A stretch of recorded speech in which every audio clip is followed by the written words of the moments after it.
Laga yang dilakoni Bogor Junior Kabupaten Bogor di laga perdana Piala Suratin usia 15 yang berlangsung di Stadion Mini Cibinong, tim yang diisi oleh para pemain pilihan dari hasil Bogor Junior League ini harus meladeni pemain apik skuad APC Cimahi.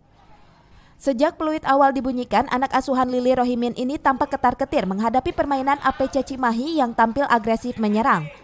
Namun perubahan strategi sang juru taktik Bogor Junior bisa merubah skema permainan lawan. Tuan rumah Bogor Junior akhirnya bisa menguasai permainan di tengah waktu paruh babak pertama hingga babak kedua usai. Alhasil, Dava Febriansyah dan kawan-kawan sukses meraih poin penuh dengan skor akhir 3-0 tanpa balas. Bogor Junior Kabupaten Bogor sendiri berada di grup J Piala Suratin usia 15 bersama Putra Mareng, Tasikmalaya, APC Cimahi, dan Bintang Timur Kuningan. Melihat teman-teman yang bermain, kita bukan menganggap enteng tadi Mas Reng ya, tetap kita fokus mencari kemenangan. Tapi alangkah baiknya kita akan rotasi pemain, ada beberapa pemain yang saya akan rotasi. Dari Cibinong, Cevi Alfi Adrian melaporkan.